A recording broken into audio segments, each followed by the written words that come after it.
I said to the nurse, we got a catastrophe here.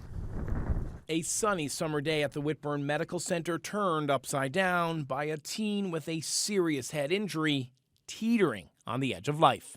He needs a hole bored in his head. The treatment for this is bore a hole in his head and let out that bleeding. But 15-year-old Taylor Jackson is still conscious.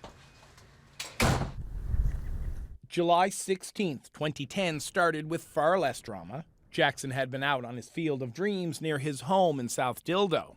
Well, I woke up that morning and then I went to go to the ball field with my friends to play softball. And it was a big thing during the summer, softball. The ride home quickly took a turn. He swears he always wore his helmet, just not on this day. Fell off my pedal bike going down the hill by the ball field in South Dildo and struck my head.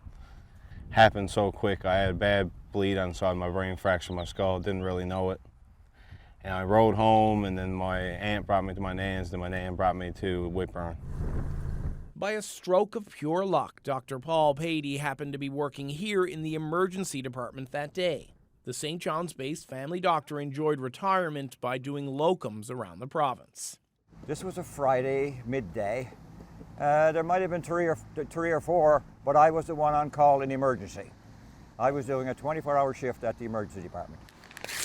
Patey, a doctor with decades of experience, knew Jackson's condition would soon be fatal if they didn't move him stat. They brought him into the casualty room. I went to the head of the bed, and that was the first encounter of me and Taylor. I said, "What's your name?" And he said, "Rob." I suppose that was trying to say Taylor. I said, "Wiggle your toes." And he wiggled his toes on one side and not the other. And I said, "Wiggle your toes," and he wiggled his toes on one side but not the other. I said, "Wiggle your hands," same thing. I said to the nurse, we got a catastrophe here. But they didn't have the staff or specialized equipment here to help.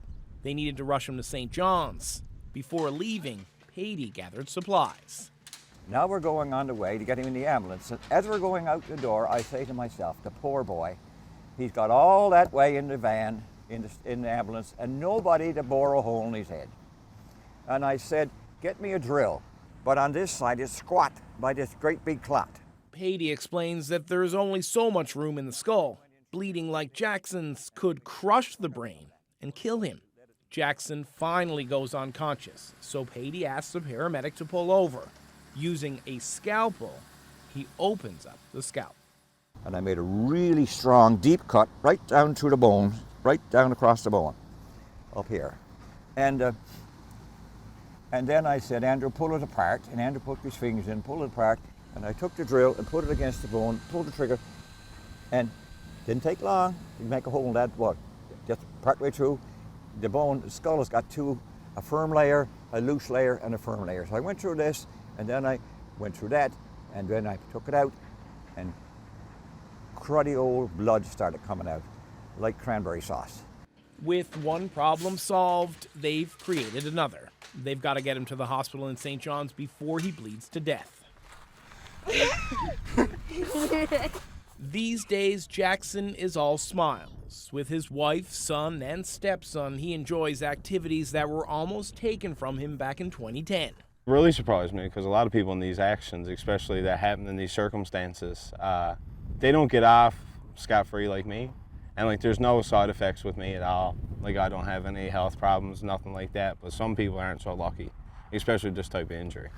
He credits Patey with saving his life. Patey is happy to give credit to the paramedics, nurses, and hospital staff in St. John's. After seeing kids in his neck of the woods in Burin riding around without helmets, Jackson wanted to share this story. Kind of makes me upset just because they don't notice the importance of it. And some people think it's not cool, but like the scar I got in the side of my head isn't really cool either. And it would just put their parents through a very bad situation that I wouldn't wish on anybody. Jackson lives a normal life, but one thing is for sure, if he or any of these boys are on a bike, helmets are on the head. Wearing your helmet is better than going around or having the illness or mental illness, anything at all. Like it's just as well to put it on. Here's the drill bit, and as you can see, it's still brown and coated because that's the boy's blood on it. Patey kept the drill bit he used to save Jackson's life, a strange keepsake from that day more than a decade ago, a reminder of Jackson's survival story. But the best reason for putting this on is because you want to live a long, happy life. Look at Taylor. He's got 11 more years of good living done since he had a hole in his head. People who put their helmet on now can have their 11 years of living with less chance of putting a hole in their head. So, wear your helmet for the love of living, not for the fear of dying. Jeremy Eaton, CBC News, St. John's.